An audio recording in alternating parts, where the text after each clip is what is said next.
Building wealth is having significant positions in market leaders. The likelihood that you'll become wealthy on like 100 different stocks is low. It's zero pretty much.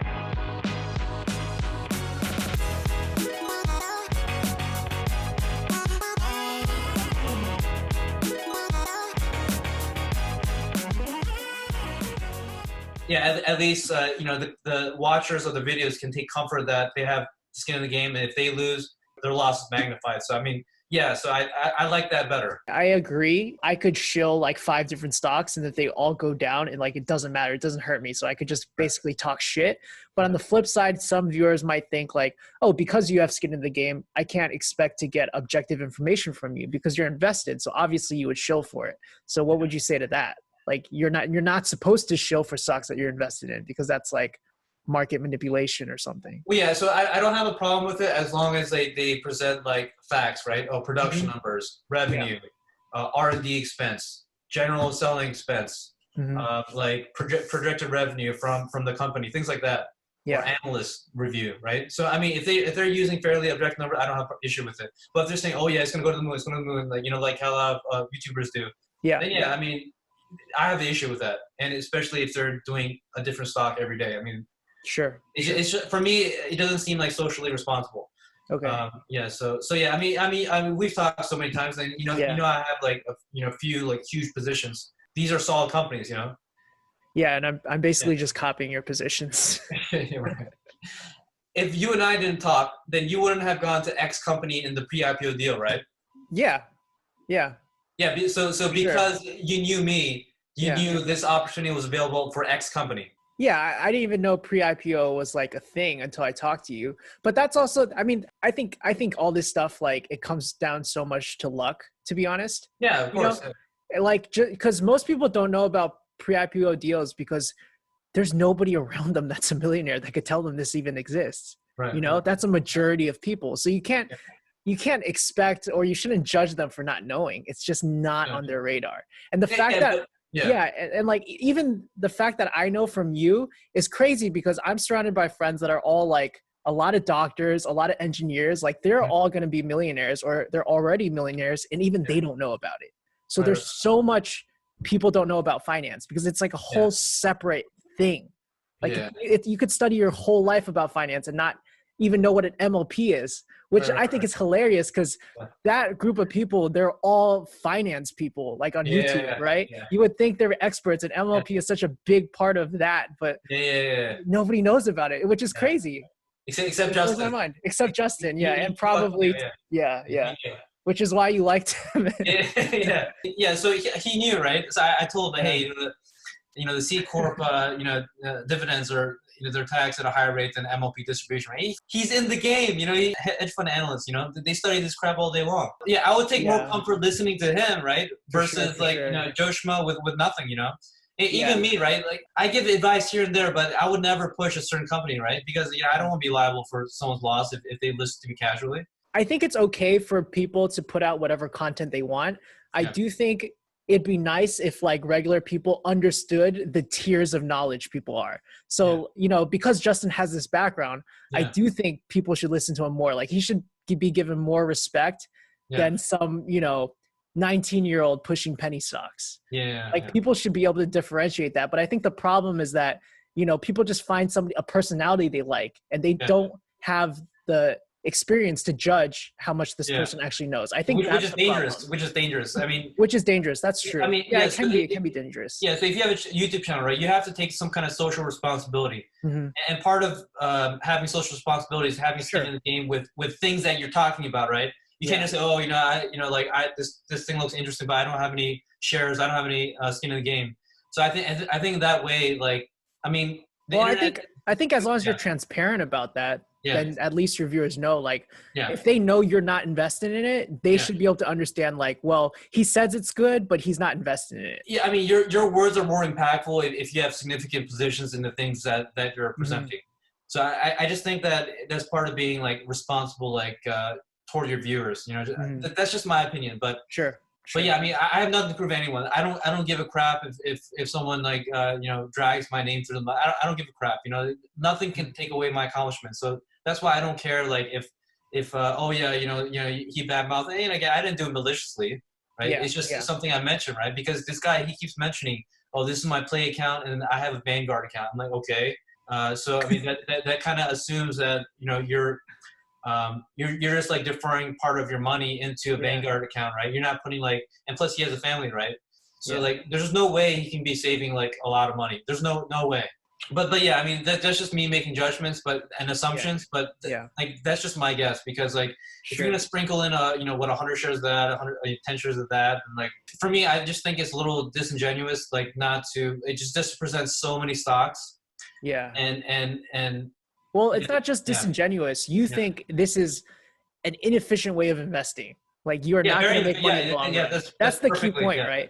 Inefficiency, Yeah. You're just setting a bad example. That's why you're kind of calling him out. It's like, this is not the way you build wealth. Yeah, building wealth is having significant positions in market leaders. Yeah, I know it's simple. Yeah. But yeah, I mean, the likelihood that you'll become wealthy on like 100 different stocks is low. It's extremely low. It's like it's zero pretty much. It's crazy. Like I just learned this concept, and I'm constantly talking with my friends and debating with them about it.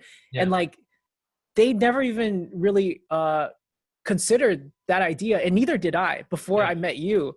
I don't know where it's drilled into us, that diversification, but it's actually the complete opposite of that. It's like, why would you want to diversify amongst 10 like average companies when there's only one good company? When there's when there's only one company in the number one position? Why the fuck would you ever invest? Why the heck would you ever invest 2, 3, 4, 5, 6, 7, 8, 9, 10 when you can just invest completely on one? Exactly. The problem is people don't know how to find one, so that's why people diversify.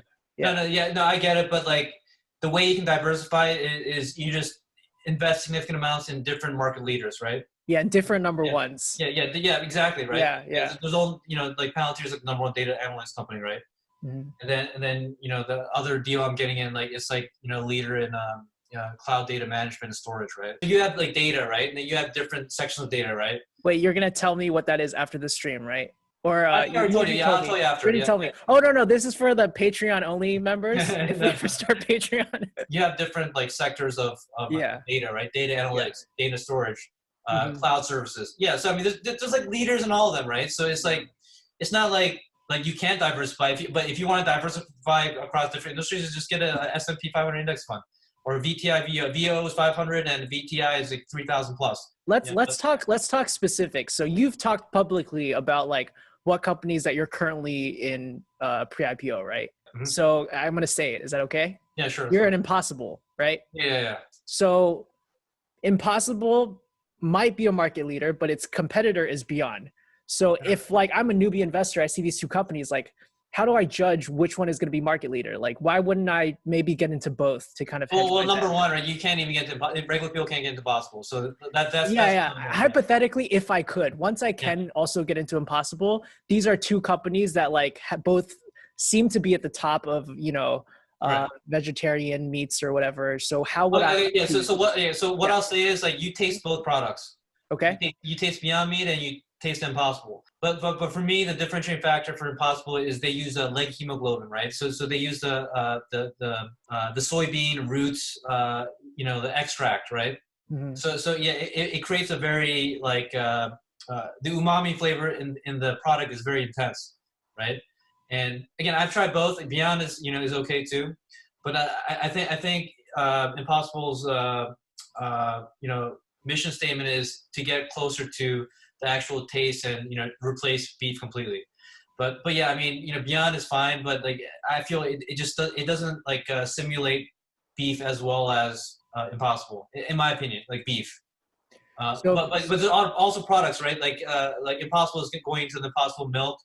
And they're going to the steak and the fish, and they have pork products. So I think that also their array is more diversified, and they're clever, right? Because they pushed Impossible pork in China first, right? And China and Spain are like the highest consumers per capita of pork, and so they're very strategic in how they're doing everything. So I think from that standpoint, like product development and how they're marketing, how they're so scientific about creating the leg hemoglobin, and I think it's more cutting edge and it tastes better. And but again, like you and I were speculating on how how it'll do. Yeah, God knows what's going to happen. Sure. But yeah, I mean, the thing is, right, we're getting it in such a low price point. It doesn't really matter like how it does. Like once it debuts on the public market, and we're going to be multiplying our money like significantly because our cost base is so low.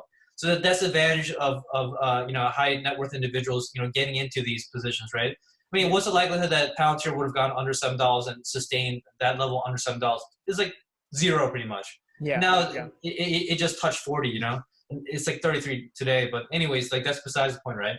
So if your cost base is so low, the likelihood that you'll make money when it debuts in the public market is immensely high. And again, I got my friends in Palantir at $10. So I mean, they're winning too, right? And they're very lucky because it went a DPO instead of IPO.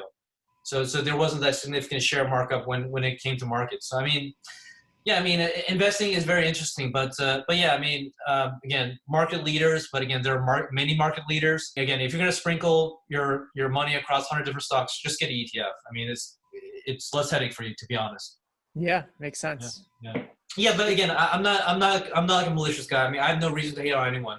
It's just I want to point out like facts, skin in the game, the efficacy of their words. If they're being socially responsible.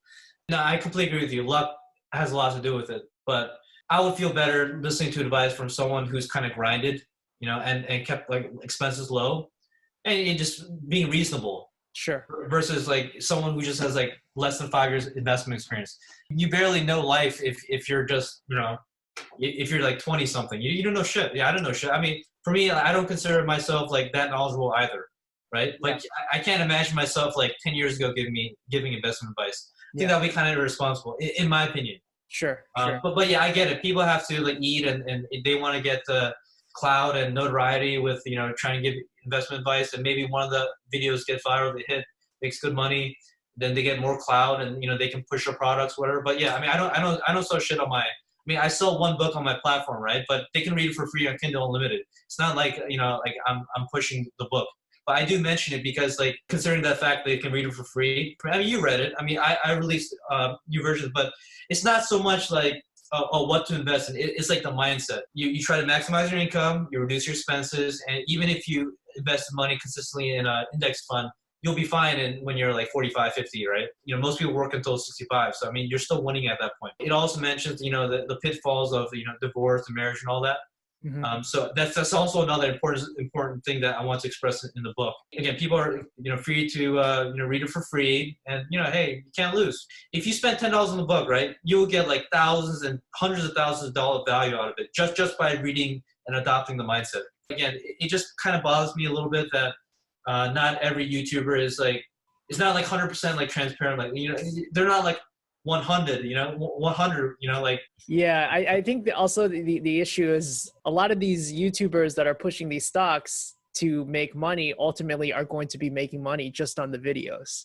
Right, or they're sponsored. Or they're sponsored. Yeah, exactly. So that's when it becomes super disingenuous, might be putting it lightly. Yeah, but again, like I would never push the position that I wasn't invested in significantly. It's not like, oh, I have $1,000 in it. No.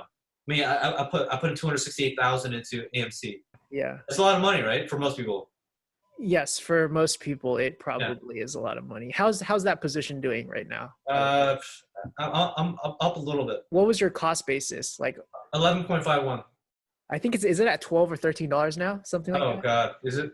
Yeah, I'm still positive, but yeah, it's not looking good. But yeah, whatever. I mean, like I can exit at any time. Doesn't matter. I mean, just be careful who you listen to. And again, Tom Nash and I like a couple cents. I mean, those are the guys I like. But again, I'm not saying to like have the word as a gospel and like invest in what they say. But they're presenting information like very reasonably with numbers and S1 filings, and now like financial statement analysis. I mean, it's probably like the best you can get. I mean, in my opinion, if you're in like a VTI, VOO, put money in there every $1,000 every month. I mean, ultimately you'll be a millionaire. It will take a little longer, but which is fine, right? Or you can be like you and I, like we put in individual stocks, significant positions, and then it multiplies. Like I told you, my Shopify was 16x multiplier. So yeah, I mean, there's market leaders in different sub-segments of whatever you're invested in. And yeah, I mean, it's not that hard to look. You just do a little bit of due diligence and you'll see like there's going to be like at least 2 or 3 market leaders within that segment. and then hopefully you pick the right one. But who knows what the hell's going to happen? These like 2 or 3 market leaders, they may be moving in tandem anyway, so you're going to be making money anyways, right? Because they all have significant market share of of clients, right? And all the revenues are growing, and the industry and the sector is growing. It's like you can't lose. I mean, especially in this bull market, 08 to now. I mean, it's been immense. I mean, sure it'll pop, but I mean, there's always going to be a winner that emerges at the end because, the economy is going to go on, right? I also have people asking me, it's like, oh, would you invest in Apple now? Would you invest in Facebook now or Google now? And I always say like, yeah, those are great investments, but I would never invest in that because I'm looking for the next number one. These are basically boomer stocks now. Like they've reached maturity. Yeah, I mean, yeah, you're exactly right. So everything's in flux, right? It was like Netscape, Alta Vista, Yahoo, Google. What's going to be the next one? God knows. You have to find the next one. Right. Yeah, you don't want to. MySpace, Facebook, TikTok. You don't know. Yeah, but something is going to supplant the incumbent, right? So, yeah, investing is crazy. I mean, it's great and all.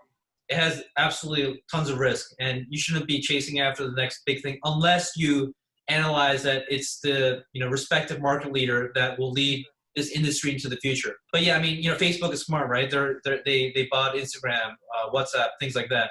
So they're actually preventing the next possible market leader to take them over. So they're very smart. Yeah. Yeah, they bought them out. Yeah, so some businesses may stay on top for an extended period of time, like Facebook. I'm unemotional, but I say things like it is, right? I'm not here to attack people. Alex is a softie at heart. yeah. I'm a simp at heart, right? Yeah, he's a simp at heart. Yeah, big ass simp. He's the opposite of a simp on the outside, but inside he's pure simp.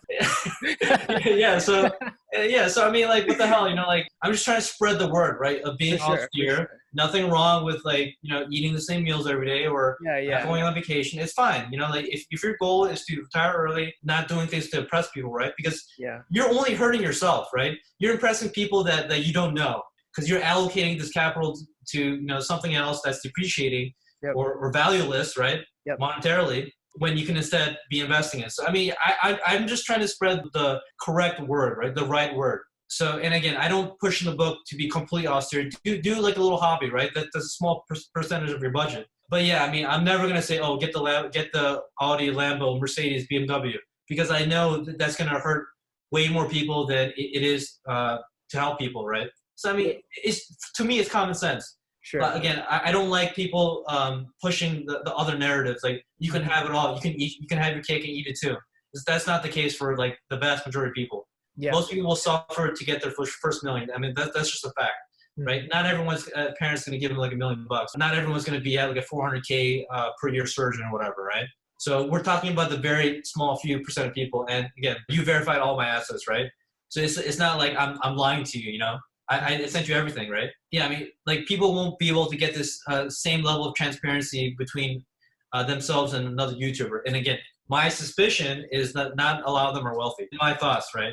Yeah. Because like if you're super wealthy, you wouldn't be pumping out a video every day. It's exhausting. I think that one of the key points is like no matter who you're following, even if it is people that you really trust like Tom Nash and Justin you have to just do your own research, do your own due diligence, take everything people say online as a source, not gospel. Just one source or one story, and it's not going to be as easy as they make it seem on YouTube. No. It's a long, grindy road. And also that's one thing I've wanted to talk about more is just this GME thing. I think it's like kind of cool to stick it to the man to take down a hedge fund, but at the same time, new investors that are getting in at this point, they are going to be broken, or like their mindset of what's possible is going to be so effed up because they're going to be like, oh, I can't 10x in 2 days, then what am I doing?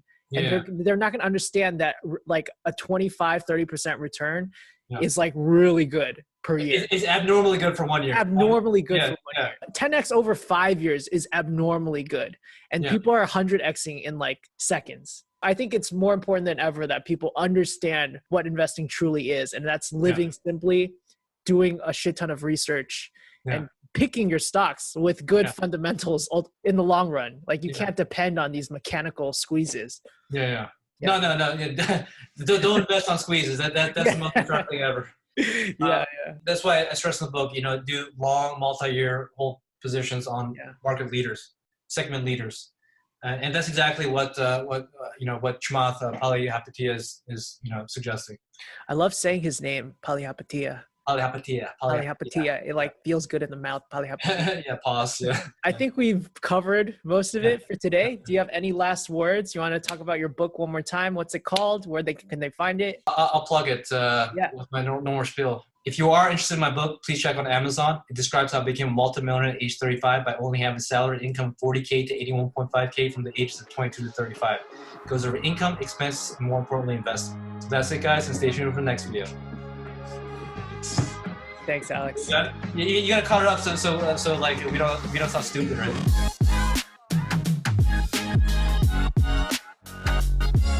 Palihapitiya. Palihapitiya.